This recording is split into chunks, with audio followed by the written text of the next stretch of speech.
आज IICM की तरफ से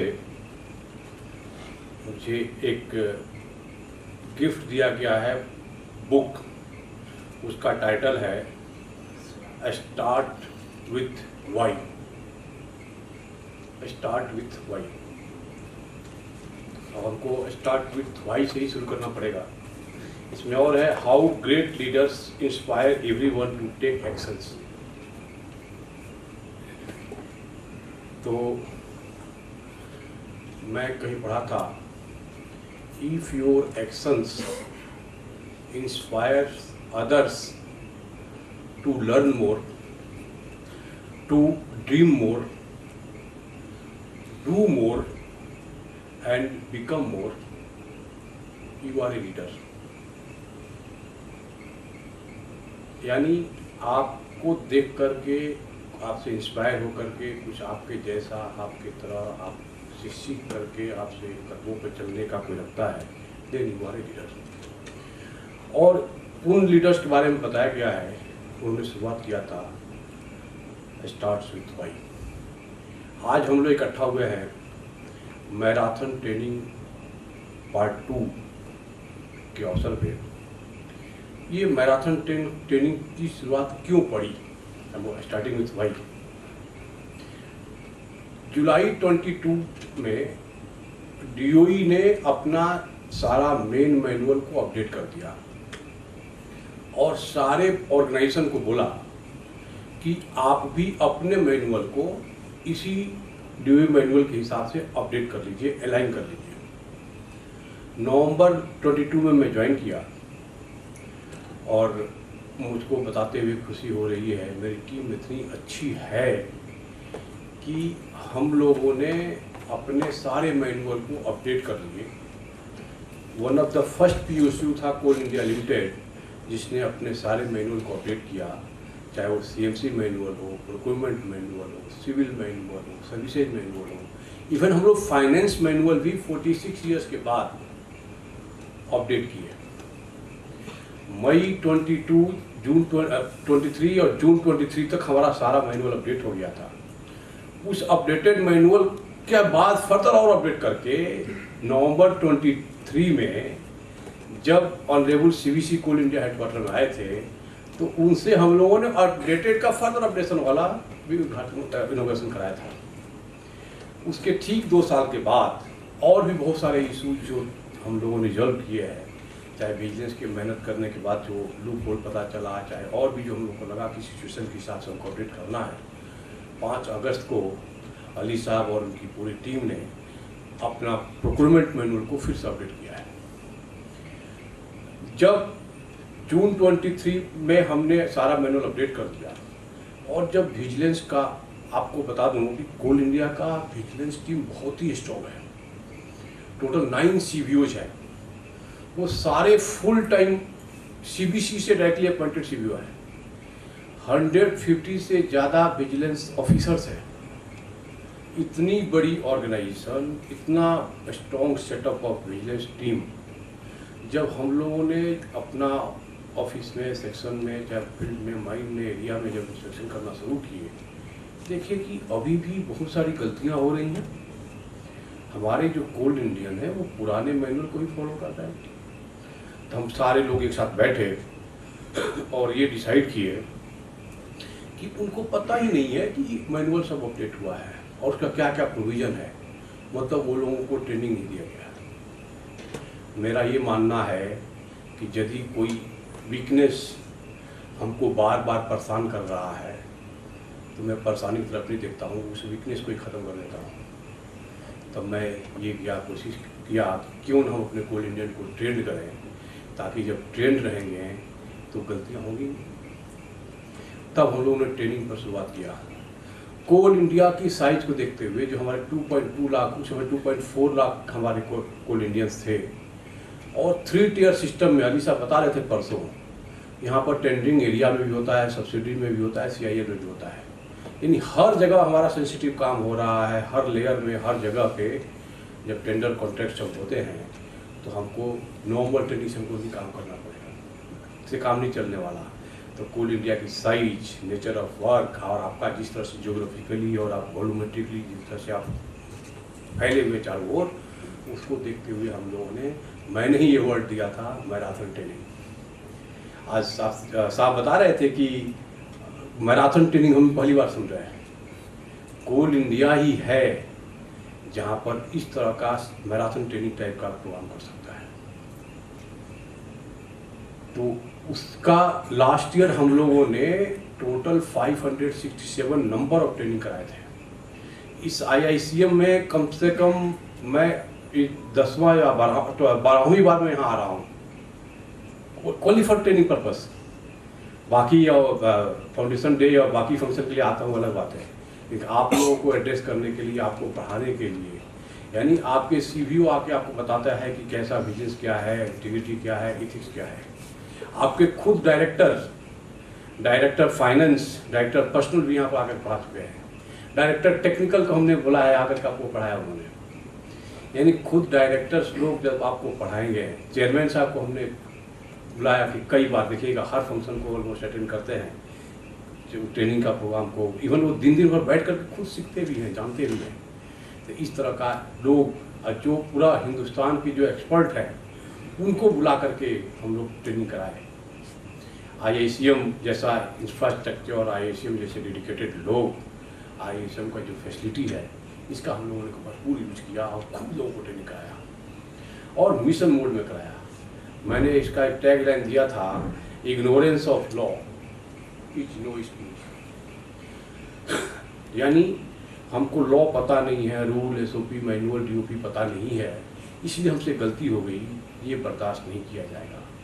इस मिशन पर हम लोग काम किए हैं और उसके रिजल्ट आ रहे हैं। अली साहब ने बताया कि जेम में हम लोग कितना आगे बढ़ चुके हैं। जो 3 साल पहले हम लोग जेम का टारगेट हमारा ओनली 10,000 करोड़ रुपीज का था, हम लोग नहीं कर पाए। 10,000 करोड़ मामूली सा टारगेट, इतना इशू था जेम के टेंडर में, आपको कॉन्फिडेंस नहीं था, आप ट्रेंड नहीं थे, यू आर नॉट अवेयर। तो 10,000 के टारगेट के अगेंस्ट में हम लोग 3200 खाली रुपीज का 3200 करोड़ रुपीज का ही टेंडर कर पाए थे जेम के थ्रू। उसके बाद टारगेट को बढ़ाया गया, 30,000 करोड़ रुपये के दिया गया था कि आपको जेम का टेंडर करना है 30,000 करोड़ रुपये का।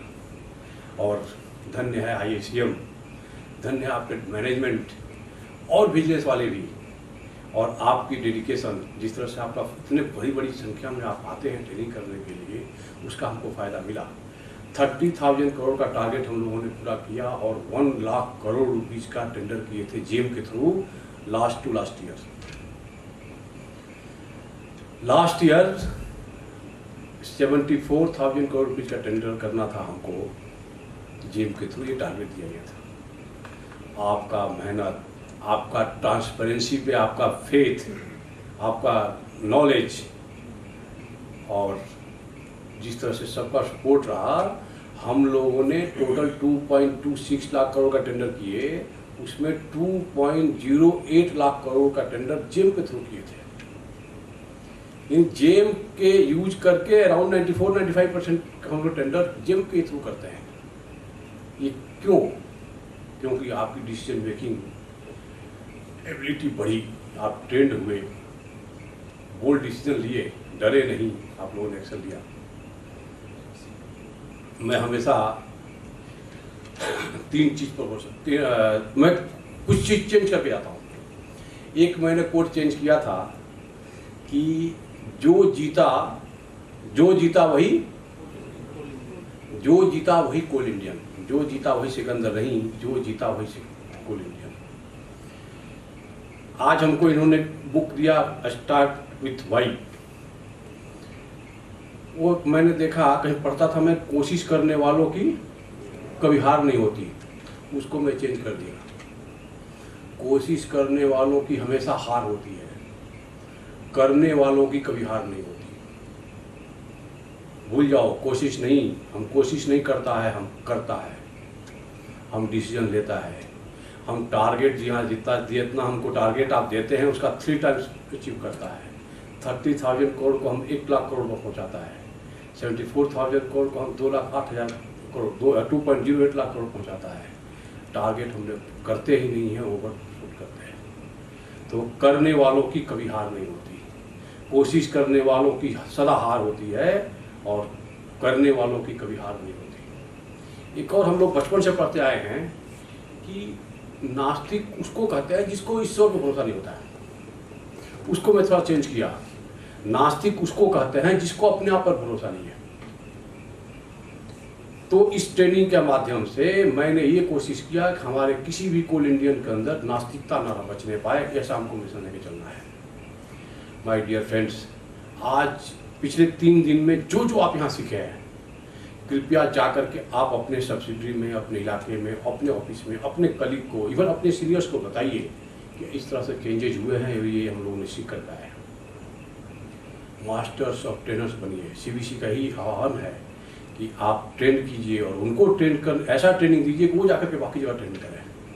तो आज हमारे 42 जो हमारे ऑफिसर्स हैं, सीनियर ऑफिसर्स हैं, आप जाकर के वहाँ पढ़ाइएगा। तो हमने इस तरह से शुरुआत किया था। हमेशा एक मैं देखता हूँ कि डिसीजन लेने के लिए क्या चाहिए। डिसीजन लेने के लिए आपको इनपुट होना चाहिए, नॉलेज होना चाहिए, इनपुट भी कंप्लीट इनपुट होना चाहिए।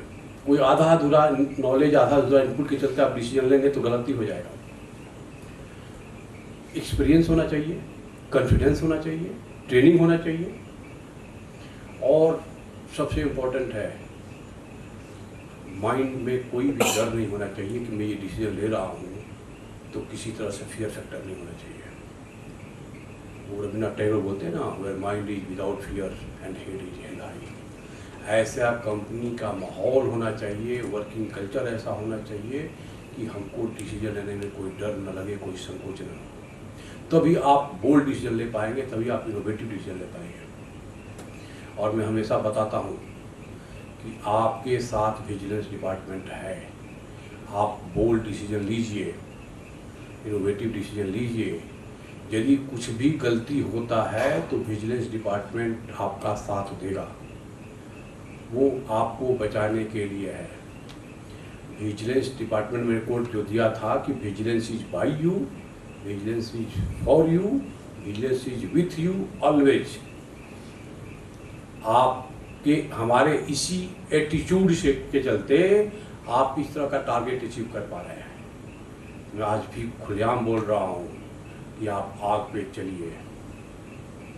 आग पे जब आप चलेंगे, बोल्ड डिसीजन लेंगे, आपका पैर यदि जलता है तो एक आपका भाई विजिलेंस डिपार्टमेंट में बैठा हुआ है, वो आपको मलहम लगाएगा। इस मेंटलिटी से आपको काम करना है। हम लोग जिस फील्ड में काम करते हैं, यदि हम इनोवेटिव डिसीजन नहीं लेंगे, हमको अपना देखिएगा डाइवर्सिफिकेशन में या गैसिफिकेशन में या दूसरे फील्ड में जा रहे हैं, तो उस फील्ड में जाकर उस फील्ड के बारे में नॉलेज गेन करना होगा, उसके बारे में डिसीजन लेना पड़ेगा। कोयला का देखिएगा, कुछ दिन के बाद पॉल्यूशन का असर हो, चाहे स्टॉक का पोजीशन के हिसाब से हो, कुछ दिन बाद कोयला का हमारा उससे फील्ड हमको चेंज करना ही पड़ेगा। तो अपने अस्तित्व के लिए आपको काम करना पड़ेगा, आपको बोल्ड डिसीजन लेना पड़ेगा। आप काम करिए, डरिए मत, और काम करेंगे, कंपनी के हित में डिसीजन लीजिए। कहीं कुछ प्रॉब्लम होता है तो विजिलेंस वाले आपको बचाएंगे। लेकिन माय डियर फ्रेंड, मैं सुबह बताया, बहुत लोग ऐसे होते हैं जो अपने स्वार्थ के लिए, अपने 10 पैसा मिल जाए हमको उसके लिए, चाहे कुछ किसी का फेवर हो जाए, किसी का भाईचारा कुछ ऐसा करना हो, इसके लिए डिसीजन लेते हैं। हमारी पोस्टिंग रांची में बनी रह जाए, इसके लिए हम डिसीजन लेते हैं।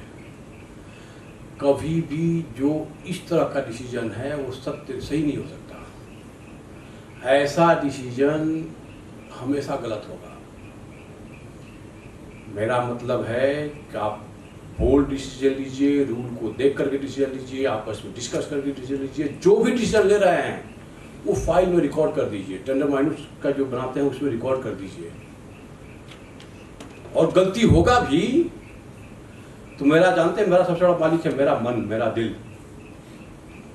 यदि गलती भी होगा, कुछ दिन के बाद आपको बॉस पकड़ भी लेता है, बिजनेस वाला पकड़ लेता है, तो मेरी बात मानिए, आपको आत्मग्लानि नहीं होगी, क्योंकि आपने सोच समझ के उस तरह की सिचुएशन के हिसाब से डिसीजन लेना गलत भी तो हो सकता है, वो डिसीजन गलत भी हो गया, आप वॉच पकड़ लिया या बिजनेस पकड़ लिया, तो भी आपको आत्मग्लानि नहीं होगी, आपका दिल ऐसा नहीं बोलेगा कि नहीं हमने गलती कर दिया। तो इस तरह से हमको बोल्ड डिसीजन लेना है, लेकिन वही आप इस किसी मॉडिफाइड इंटेंशन से गलत डिसीजन ले रहे हैं, उसमें देखिएगा कोई आपको बचा नहीं पाएगा। उसमें मैं कहीं पढ़ा था कि बख्श देता है खुदा उनको जिनकी तकदीर खराब होती है। मैंने डिसीजन लिया, मेरा तकदीर खराब था, डिसीजन गलत हो गया, उसको खुदा भी माफ कर देता है। तो बॉस क्या होता है, बिजनेस क्या होता है? बख्श देता है खुदा उनको जिनकी तकदीर खराब होती है, लेकिन वो हरगिज नहीं बख्शे जाते अली साहब, लेकिन वो हरगिज नहीं बख्शे जाते जिनकी नीयत खराब होती है, जिनकी नीयत खराब होती है। मतलब आप कंपनी को चूना लगा रहे हैं, मॉडिफाइड इंटेंशन से डिसीजन ले रहे हैं, तो उसको कोई माफ नहीं कर पाएगा, कोई आपको बचा नहीं पाएगा। तो यदि हमको 204010 का 7 सपना पूरा करना है, 47 का सपना करना पूरा, 2070 का हमारा टारगेट पूरा करना है, भारत को फिर से विश्व गुरु बनाना है, भारत को विकसित भारत बनाना है, फिर से सोने की चिड़ियों सपनों का भारत बनाना है, तो आपको इनोवेटिव डिसीजन, बोल्ड डिसीजन लेना पड़ेगा। हमारा यहाँ मिलने का पर्पस यही है, इस ट्रेनिंग का पर्पस यही है, पूरा ऑर्गेनाइजेशन, पूरा मैनेजमेंट, इवन गवर्नमेंट से हर तरह का की पर्पस है कि हम ऐसा रास्ता बनाएं। हम आपको क्यों है आपको हम इसी लिए हम कर रहे हैं कि आपको उस लायक बनाया जाए ताकि हम अपने सपनों का भारत का निर्माण कर सकें। तो डिसीजन मेकिंग में कहीं से कुछ भी कंजूसी नहीं होना चाहिए। हम लोग, मैंने देखा एक इथिकल डिसीजन होता है, एक मोरल डिसीजन। आपका डिसीजन में मैं एक कोट बनाया था, if there is flavour of favour that is not ethical decision. Ethical decision उसको बोलते हैं जो कंपनी के हित में हो, कंपनी के खातिर हो, कंपनी के नियम के अनुसार हो, that is called ethical decision. जो हम दिल पे मेरे को किसी पर दया आ गई, किसी से भावुकता में बह गए, कुछ ऐसा डिसीजन ले लिए, that is not ethical decision. कोई चाय वाले ने कोई टेंडर डाल दिया, बहुत गरीब आदमी है, उसके पास कोई कागज नहीं है, फिर भी हम टेंडर दे दिया, आज का भला हो जाएगा, गरीब का भला हो जाएगा, हमको दिल हमारा पसीज गया, भावुक हो गए हम, that is not ethical decision. और माय डियर फ्रेंड, कभी भी इस तरह का सिचुएशन आए, चाहे लोभ में, चाहे डर के मारे, चाहे दिल पसीज गया, करुणा के चलते, कोई ऐसा डिसीजन नहीं लीजिए, क्योंकि you are using public fund, public money. हमेशा इथिकल डिसीजन लेना है। हमारे कंपनी से बंधे हुए हैं, हम रूल्स रेगुलेशन से बंधे हुए हैं। हमारा कोई जानने वाला को हम यहाँ से वहाँ ट्रांसफर कर दिए, क्योंकि हमारा जानने वाला है, हमको जरूरत नहीं था, फिर भी ट्रांसफर कर दिए, this is not good decision at all. ये कंपनी के लिए भला डिसीजन नहीं है। That is flavour of favour. If there is flavour of favour that is not ethical decision. जब इथिक्स की बात आती है तो टाइप ऑफ डेडिकेशन देखिए। एक बार रुक्मिणी ने भगवान श्री कृष्ण से पूछा कि मैं आपकी पत्नी हूं, लेकिन नाम खाली राधा कृष्ण राधा कृष्ण राधा कृष्ण होता है। कभी रुक्मिणी कृष्ण आप नहीं सुने होंगे, हमेशा राधा कृष्ण नाम होता है। भगवान श्री कृष्ण से रुक्मिणी ने पूछा। भगवान श्री कृष्ण का लीला पढ़िएगा, बहुत ही उनका अजीब तरह के आपको कहानियाँ मिलेंगी। अगले दिन भगवान श्री कृष्ण बीमार पड़ जाते हैं, तो वैद्य जी ने बताया कि किसी महिला के पैर से छुआ हुआ पानी, किसी कोई लेडी अपने पैर से पानी को टच करेगी, उस पानी को माथे पर भगवान श्री कृष्ण के लगाया जाएगा तो इनका तबीयत ठीक हो जाएगा। पूरा द्वारका के सारे महिलाओं से बोला गया कि पानी टच कर दो, भगवान श्री कृष्ण बीमार हैं, पड़ जाएंगे, ठीक हो जाएंगे। सब बोला कि नहीं, मैं पानी टच करूंगी, भगवान के माथे पर लगेगा, मुझको तो पाप लगेगा, मैं नरक में जाऊंगी, मैं नहीं करने वाली। रुक्मिणी से पूछा गया कि आप इस पानी को टच कर दीजिए, भगवान के लिए ये दवा हो जाएगा और भगवान का तबीयत ठीक हो जाएगा श्री कृष्ण का। आपके हस्बैंड है। रुक्मिणी मना कर दी कि नहीं नहीं, हमको पाप में लगेगा, मैं नरक में जाऊंगी, मुझको नहीं टच करना है, मैं नहीं करूँगी। जब राधा से पूछा गया कि आप पानी टच कर दीजिए, भगवान किसी के ललाट पे लगाना है, उनका तबीयत खराब है, राधा ने पैर से पानी को टच किया, उसको शरीर माथे पर लगाया गया, उनका तबीयत ठीक हो गया भगवान श्री कृष्ण का। लोगों ने पूछा, अरे तुमको थोड़ा भी संकोच नहीं हुआ, डर नहीं हुआ, तुम नरक में जाओगी, तुमको पाप लगेगा? बोले हमको नरक स्वर्ग से कोई मतलब नहीं है, मैं केवल यही जानती हूँ कि मेरा कान्हा ठीक रहे, स्वस्थ रहे, हमको और किसी से मतलब नहीं, हमको अपनी परवाह नहीं है। यानी उनको खाली कान्हा की चिंता थी, कृष्ण की चिंता थी। मैं ये क्यों बता रहा हूँ, आपको हमेशा अपनी कंपनी की चिंता होनी चाहिए। बहुत लोग हैं, आप सुने होंगे, न्यूज में पढ़े होंगे कि हम आप पर सैंक्शन लगा देंगे, हमसे व्यापार करो। अपने देश के लिए वो ठीक कर रहा भाई। यदि कोई आदमी धमका करके भी हम अपना बिजनेस करवा रहा है, अपने देश की भला कर रहा है, वो अपना इथिक्स पे है, दैट इज हिज इथिक्स। यदि हम यहाँ आके पढ़ा रहे हैं, आपको बता रहे हैं, अपने इथिक्स में हम हैं, तो आपको वो सारा काम करना है जो हमारे कंपनी के हित में हो, जो रूल हो, जो पॉलिसी हो, जो कंपनी के फला के लिए हो, that is called ethical decision. एक और मैं हमेशा बोलता हूँ, कोई ऐसा काम मत कीजिए जो मान्यताओं पर चली जा रही है। देखिएगा बहुत सारा ऐसा रूल्स रेगुलेशन हो सकता है पुराने जमाने में चले आ रहे हों, उसी को लोग फॉलो करते हुए ऐसा होता था, इसीलिए ऐसा हो रहा है, ऐसा हो रहा है। वो मान्यताएं थी कि लोगों को नरक मिलेगा, तो उस नरक को लोगों ने, नरक वाले जो नरक को उन्होंने मान्यता को तोड़ दिया और अपना पैर को टच किया पानी से, ताकि भगवान श्री कृष्ण से ठीक हो सके। वैसे ही हमारे यहाँ बहुत ऐसे पुराने रूल हैं, या बहुत सारा ऐसा देखिएगा कि हमको पता नहीं क्यों ऐसा ही होता आ रहा है, इसलिए वैसा कर रहे हैं। तो कम से कम पता तो कर लो कि वो रूल है कि नहीं है। यानी मेरा कहने का मतलब है कि मान्यताओं पे मत जाइए, रूल यदि नहीं है तो रूल बनाइए। और इसी से बोले थे ऑनरेबल मिनिस्टर ने कि don't read only the line, read in between the line, even read beyond the line. इस तरह से जाकर हमको एथिकल वे में काम करना है कि कोल इंडिया को टॉप पे पहुंचाएं, वो सबसे ऊंचा पहुंचाएं। एक और मैं थोड़ा बता दूं विजिलेंस की एक्टिविटीज़ के बारे में। ट्रेनिंग तो हम लोग खूब कराए। हम लोगों ने वीकली सरप्राइज इंस्पेक्शन शुरू किए। हर सप्ताह में 3 सरप्राइज इंस्पेक्शन होता है, चाहे वो IT का इनिशिएटिव्स को लेकर के हो, डीजल के लिए हो, टेंडर कॉन्ट्रैक्ट्स के लिए हो, फाइल्स के लिए हो। हम लोगों ने सरप्राइज इंस्पेक्शन शुरू किया। हर CBO सप्ताह में 3 सरप्राइज इंस्पेक्शन करता है।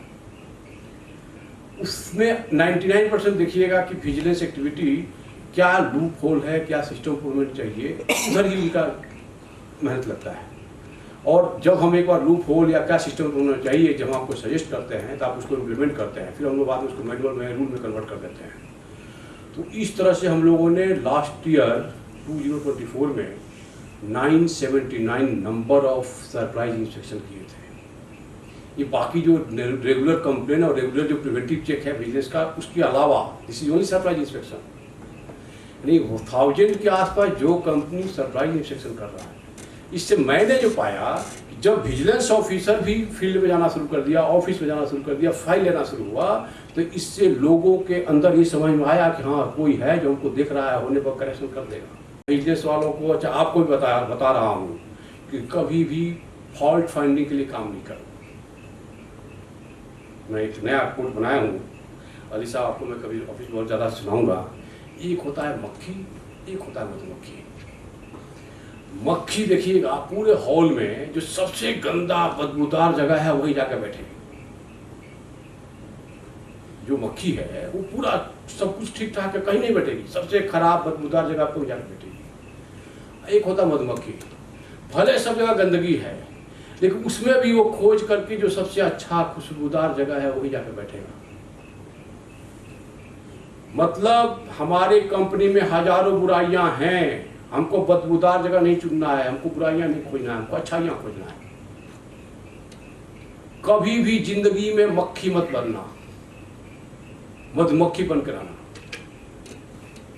मतलब हर तरह का अच्छाइयां, उसको अच्छाइयां नहीं दिख रही है, उसकी एक बुराई है, बुराई लेकर के ना चलिए प्रचार प्रसार कर रहा है। जो अच्छाइयाँ हैं हमेशा अच्छा दूसरा एक और है, कभी किसी को क्रिटिसाइज नहीं करना है। जो आलोचना करता है उसकी कभी पूजा नहीं की जाती है।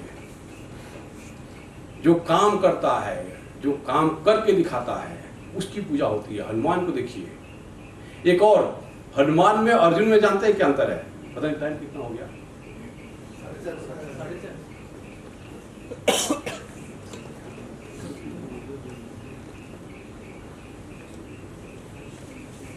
हनुमान जी की हर जगह पूजा होती है, अर्जुन की कहीं पूजा नहीं होती है। एक महाभारत के धुरंधर हैं और एक रामायण के धुरंधर हैं। इसमें भी कंपेयर कीजिएगा, जो आपको काम पकड़ाया जाए, आपके अंदर अपना सेल्फ लीडरशिप होना चाहिए, अपना ऐसा दिमाग होना चाहिए, आपका कैलिबर होना चाहिए, आप अपने लीडरशिप पे, अपने बूते पर वो काम कर सके। बार बार आपको अपने बॉस से पूछने की जरूरत न पड़े। अर्जुन कुछ भी होता था कृष्ण से पूछते थे। हनुमान जी एक बार यदि ऑर्डर मिल गया तो फिर दोबारा पूछने नहीं जाते थे।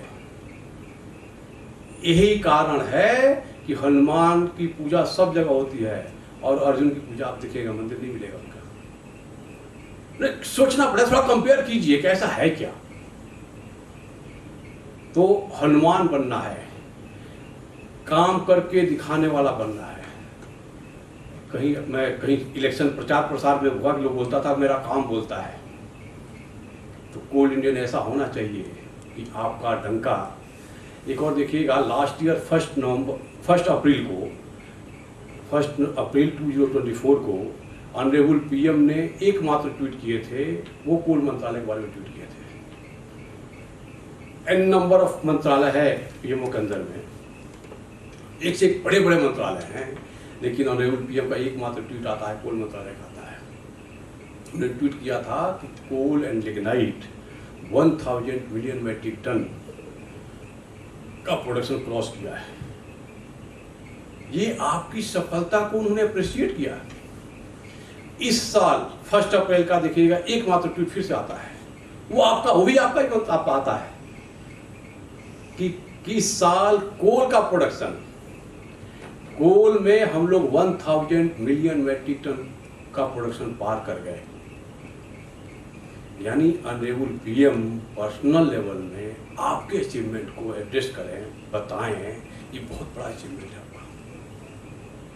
फक्र करिए, गर्व कीजिए कि आप ऐसे कंपनी में हैं और इस तरह से काम कर रहे हैं। बिजनेस डिपार्टमेंट, एक और देखिएगा, आईटी इनिशिएटिव में माइनिंग सेक्टर में हम लोगों ने उस तरह का 2015 में आईटी का जिन्होंने आप लोगों ने शुरू किया, रियली ग्रेट विजन है कि हम लोग CCTV, RFID, weighbridge, geo fencing, इन सब का यूज किए थे। और कैसे मॉनिटर करें हमने माइनिंग ऑपरेशन को, फिर उसके बाद IEEE से इंटीग्रेट किए। बाकी भी कंपनीज में हमारा हो गया, 1-2 बचा है, वही इस महीने में हो जाएगा। सबको इंटीग्रेट करके फिर मैं CIL में लेके जा रहा हूँ।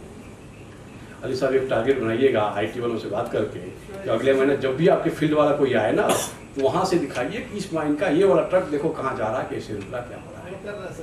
हाँ, तो उसको कर लें तो मतलब बैठे बैठे हम लोग यहाँ से बैठे बैठे देख सकते हैं कि हमारा कौन सा ट्रक कहाँ मूवमेंट हो रहा है। तो कोई जरूरी नहीं खाली उसमें हम लोग जो एनोमली है उसी को देखेंगे।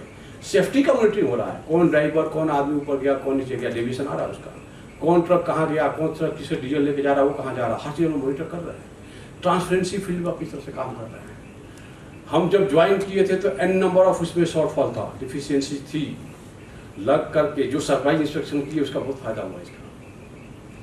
अब हम जो इस साल काम कर रहे हैं प्रोएक्टिव बिजनेस के तौर पे, एक हम अटैक कर रहे हैं कि डिले नहीं होना चाहिए। डिले ब्रिड्स करप्शन, पूरा सारे बिजनेस डिपार्टमेंट सब कुछ करके, चाहे वो बिलिंग का हो, टेंडरिंग का हो, किसी का विजिबल रिटर्न करना हो, कोई काम करने का हो, डिसीजन मेकिंग का हो, कोई भी डिले नहीं होना चाहिए। इस पर हम लोग काम कर रहे हैं। जब ब्रांडेड जा रहे हैं और डिले होगा तो मारा नहीं जाएगा, उसको विश्वास नहीं कर सकते। ठीक उसी तरह से जो भी हम वापस ग्रीवांस से जा रहे हैं, कंपल्सरी अपॉइंटमेंट वाले हों या ट्रांसफर पोस्टिंग के जो ग्रीवांस से जा रहे हैं, चाहे जो कंप्लेंट्स आ रहे हैं, वो कंप्लेंट क्यों आ रहे हैं, हम स्टार्ट कर रहे हैं। I am starting with why. वापस कंप्लेंट आ रहा था, क्यों आ रहा है? कोई आदमी 6-6 महीना, 8-8 महीना से उसको नौकरी नहीं मिला, उसके हस्बैंड या उसके फादर एक्सपायर कर गए, क्यों? ट्रांसफर पोस्टिंग का इतना कंप्लेंट आ रहा है, क्यों? हमारा टेंडर्स, हमारे चाहे कोई भी इतना डिले हो रहा है ट्रांसपेरेंसी में, हम लोग कमजोर कर रहे हैं, तो क्यों? हम इस पे स्टार्ट कर रहे हैं। आपने बहुत अच्छा हमको काम पकड़ाया है और इसको करके दिखाना है। ये विजिलेंस वालों का एक और हमने भरपूर कोशिश किया है माय डियर फ्रेंड्स, और जो भी और यंगर ऑफिसर्स आ रहे हैं, कि साइबर सिक्योरिटी पे, साइबर हाइजीन पे हमको काम करना है। ERP हो, जेम हो, चाहे जो भी, चूँकि हम बिना IT का यूज़ किए कुछ कर नहीं सकते हैं। और जिस तरह के हमारे पड़ोसी देश में लोग हैं, इवन हमारे देश के अंदर भी हैं जो एंटी सोशल लोग हैं, पता नहीं कब साइबर अटैक कर दे, कब क्या करें। तो हमको अपने आप में स्ट्रॉन्ग बनना है। जहाँ जहाँ जाएँ इस पर ज़रूर ध्यान दें। आप टॉप लेवल में कोई इंस्ट्रक्शन इशू कर सकते हैं तो उसको करें। ये यदि कोई हमारा L1 है, उसका रेट कोई और जान गया आपकी साइबर क्राइम करके, तो हमारे लिए बहुत बड़ा नुकसान है। कोई कागज़ गायब कर दे हमारा साइबर क्राइम, साइबर अटैक करके, तो टेंडर को नॉट एलिजिबल कर देंगे। इसलिए जो भी हमारा सिस्टम हो फुल प्रूफ हो, हम खुद ही अपना IT एक्ट के हिसाब से उसको रखें, प्लेटफॉर्म स्ट्रॉन्ग हो, हमको अवेयरनेस हो कहाँ क्या क्लिक करना है, कहाँ नहीं क्लिक करना है। तो साइबर सिक्योरिटी देखिएगा आने वाले दिनों में हमारे लिए सबसे बड़ा दुश्मनी होगा। करप्शन से कम लड़ना पड़ेगा हमको, साइबर अटैक से ज़्यादा लड़ना पड़ेगा। इस पर भी हमको काम करना है। और जिस तरह से कोल इंडिया ट्रेनिंग का कुछ रिस्टेंस लिया, एथिक्स, मोरल वैल्यू, इंटीग्रिटी और बिजनेस को रिस्टेंस लिया, हम लोग CBC से प्रखर त्रिपाठी को बुलाए थे। कल उन्होंने आपको क्लास लिया था। हमारे Day 1 PD शर्मा साहब के साथ पूरा दिन भर लगे रहे। अजीब तरह के कोल इंडियन वास्तव में जेम है हमारे यहाँ। कोई भी चीज़ पूछ लीजिए, एक से एक लोग यहाँ हैं जो नॉलेज का मामले में हो, मेहनत के बारे में हो, चाहे उनका विजन हो, चाहे थिंकिंग हो, चाहे गाइडिंग हो, हमेशा साथ आपका मिला है। तो फ्यूचर आप अपने यहाँ पर हैं तो अपने ट्रेनिंग ऑफिसर्स को कुछ बताइए, कुछ टिप लेकर के जाइए। यहाँ से जो सीख कर जा रहे हैं वहाँ कर जाइए। मैडम भी थी, इनका भी था इलीगल और जो लिटिगेशन या किसी तरह से इशू आ जाए उसको हम सॉल्व करें।